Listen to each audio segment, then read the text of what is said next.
பேசுறதா மிகப்பெரிய டாஸ்க்கு. எல்லாரும் ஆல்ரெடி பேசி முடிச்சிருக்காங்க. நன்றி உரை சொல்லுங்க அப்படின்னு சொல்லியிருப்பாங்க. யாராவது ஒருத்தரை விட்டுட்டோம்னா அது பெரிய பிரச்சனை ஆயிரும். என்ன பண்றதுன்னு தெரியல. யாரையாவது விட்டுட்டேன்னா முதல்ல மன்னிப்பு கேட்டுக்கிறேன், மன்னிச்சுக்கோங்க.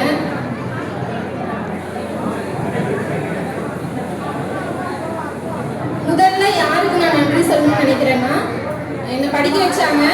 படிக்க வச்சது வந்து வெறும் சம்பிரதாயத்தோட நின்றாம யூஜி படிக்க வச்சாங்க, பிஜி படிக்க வச்சாங்க, என்னெல்லாம் சொல்றேனோ அது எல்லாத்தையும் படிக்க வச்சாங்க. படிக்க வச்சதை வெறும் வேலையா மட்டும் அவங்க பயன்படுத்தாம நான் சொன்னதையும் வந்து அவங்க கேட்டாங்க. இந்த பொண்ணு இப்படி சொல்லுது, நாம இப்படி பண்ணலாம், அப்படி இந்த பொண்ணு படிச்சிருக்கு, இந்த பொண்ணுக்கு தெரியுது அப்படின்னு வந்து எங்க வீட்டுல என்ன நம்பினாங்க. அதனாலதான் நாங்க வந்து சுயமரியாதை திருமணம் பண்ணிக்கிறோம்னு வீட்டுல வந்து பேசணும். எங்க 2 பேத்துக்குமே முதல்ல வந்து சுயமரியாதை திருமணம் நாங்க பேச ஸ்டார்ட் பண்ணும்போதே சுயமரியாதை திருமணம் தான் நான் பண்ணிக்குவேன் அப்படின்னு நான் சொன்னேன். அவங்களும் அதே மாதிரி சொன்னாங்க. அதுக்கப்புறமா தான் எங்க திருமணம் வந்து அப்படியே படிப்படியா வந்துச்சு. பெருசா எங்க 2 குடும்பத்திலையும் 2 பெற்றோர்களுக்குமே வந்து கல்வி அறிவு வந்து பெருசா கிடையாது. இன்னும் சொல்ல போனா நாங்க என்ன சொல்றோமோ அதையே அவங்க நம்பிப்பாங்க. அந்த மாதிரி இருக்கிற ஒரு குடும்பத்துல நாங்க வந்து சுயமரியாதை திருமணம் வந்து பண்ணிக்கிறோம்னு சொன்னதை முதல்ல அவங்களுடைய விருப்பமா ஏற்றுக்கிட்டதுக்கு ரொம்ப ரொம்ப நன்றி. எங்கள் இருவரின் சார்பாக எங்கள் 2 குடும்பத்தாருக்கும் மனம் நிறைந்த நன்றிகளை தெரிவித்துக் கொள்கிறேன். அடுத்ததாக சமூக மாற்றத்தை நோக்கி பயணித்துக் கொண்டிருக்கும் தோழர்கள், எப்போ நம்ம இதுல வந்து சமம் அப்படிங்கிற ஒரு வார்த்தையை பாத்திர மாட்டோமா அப்படின்னு நிறைய போராட்டங்கள்லையும் நிறைய நாட்களை சிறையிலையும் வந்து கழித்து தோழர்கள் முன்னிலையில திருமணம் நடைபெற்றதுங்கிறது ரொம்ப ரொம்ப மகிழ்ச்சியா இருக்கு. தோழர்கள் வள்ளுவராசன் அவர்களுக்கும் கதிரவன் தோழர் அவர்களுக்கும் மனம் நிறைந்த நன்றிகள். அடுத்ததாக வாழ்க்கை வழங்கிய தோழர் பெருமாள் முருகன் ஐயாவை வந்து நான் ஒரு தடவை கூட பார்த்ததே இல்லை. ஆனால் அவருடைய படைப்புகளை வந்து நான் தொடர்ந்து வாசிச்சுட்டே இருக்கேன். அசிஸ்டன்ட் ப்ரொஃபஸரா வந்து காலேஜ்ல ஜாயின் பண்ணும்போது ஒரு வாரத்திலேயே எனக்கு வந்து இந்த வேலை செட் ஆகுமா செட் ஆகாதா அப்படிங்கிற டவுட் வந்து வர ஆரம்பிச்சிருச்சு. அப்ப என்ன பண்றதுன்னு எனக்கு தெரியல. ஆனா அந்த வேலை பிடிச்சிருக்கு. அங்க இருக்கக்கூடிய நிறைய ஸ்ட்ரகிள்ஸ் வந்து என்னால ஃபேஸ் பண்ண முடியல. ஐயாவுடைய படைப்புகளை வந்து நான் தொடர்ந்து வாசிக்க ஆரம்பிக்கிறேன். அவர் வந்து உயர்கல்வியில் இருக்கக்கூடிய மாணவர்களுக்கும் ஆசிரியர்களுக்கும் இருக்கக்கூடிய பிரச்சனைகளை தொடர்ந்து தன்னுடைய படைப்பின் வழியா வந்து அவர் வெளிப்படுத்திட்டே வராரு. அவருடைய படைப்புகளை வந்து நான் தொடர்ந்து வாசிச்சதுக்கு அப்புறமா தான் என்னால அந்த பணியிலேயே வந்து இயங்க முடிச்சுது. அவரு வந்து எனக்கு என்னுடைய திருமணத்துல வாழ்த்துறை வழங்குனது காலத்துக்கும் மறக்காது. இந்த தருணத்தை வழங்கிய அவர்களுக்கு மனம் நிறைந்த நன்றி. அடுத்ததாக தோழர் பிரேமா கோபாலகிருஷ்ணன் அவர்களுக்கு, ஹோமியோபதி மருத்துவர் பிரேமா கோபாலகிருஷ்ணன் அவர்களுக்கு அன்பும் நன்றியும். தோழர் ஜான் சுந்தர் எழுத்தாளர், நான் வந்து ரொம்ப உரிமையா சொல்றது மாமா அப்படின்னு வந்து அவரை தான் ரொம்ப உரிமையா சொல்லுவேன்.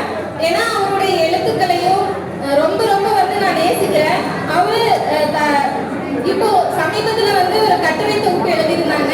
அவங்களுடைய மனைவி வந்து பள்ளியில வந்து வேலை செய்யறாங்க, அபிலா டீச்சர். அவங்கள வந்து எனக்கு ரொம்ப நாளா பார்க்கணும்னு ஆசை. வீட்டுக்கு போக முடியாத சூழல். அவங்க வந்து என்னுடைய திருமணத்துக்கு வந்து ரொம்ப ரொம்ப மகிழ்ச்சி. ஜான் சுந்தர் மாமா வாழ்த்துறை வழங்கினதுல ரொம்ப ரொம்ப மகிழ்ச்சி, அன்பும் நன்றியும். அடுத்ததாக தாம மாநில செயற்குழு உறுப்பினர் தோழர் ஈஸ்வரன் தோழர் அவர்களுக்கு அன்பும் நன்றியும். கந்தசாமி தோழர் அவர்களுக்கு அன்பும் நன்றியும். அடுத்தது வளவன் அண்ணா, வாலண்டின் அண்ணி. ஒரே ஒரு முறை தான் நான் பேசியிருக்கேன். அந்த ஒரு முறையே எனக்கு வந்து ரொம்ப நெருக்கமா இருந்துச்சு. புதுசா போக போறோம், புது மனிதர்களை சந்திக்க போறோம் அப்படின்ற ஒரு தயக்கம் வந்து நான் ஈஸியா யாருக்கையும் மிங்கிளாக மாட்டேன். ஒரு தயக்கம் வந்து இருந்துட்டே இருந்துச்சு, எப்படி சமாளிக்க போறோம் அப்படின்னு. 2 பேரும் ஒரு முறை தான் நான் பேசிட்டு அதுலயே வந்து உடைச்சிட்டாங்க.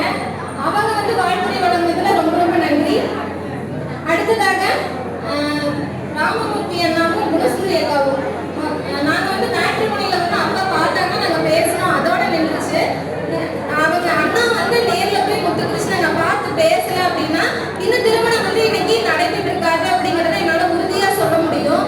அண்ணா பேசுனதுனால மட்டும்தான் இது திருமணத்துல வந்து முடிச்சிருக்கு. அதனால அவங்களுக்கு காலம் கடந்த அன்பும் நன்றியும் குணசுந்தரி அக்காவுக்கும் அண்ணாவுக்கும். அடுத்தது நல்ல தம்பி தோழர், நான் வந்து அவருடைய செயல்பாடுகள் வந்து நிறைய பார்த்துட்டு இருக்கேன். தோழர் வந்து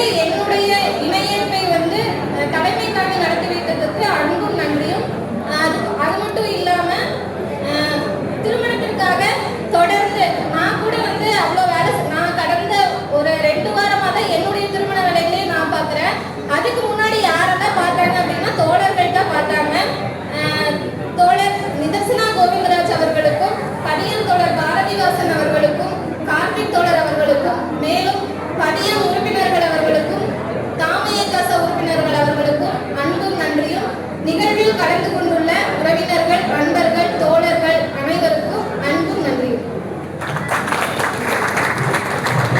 அடுத்ததாக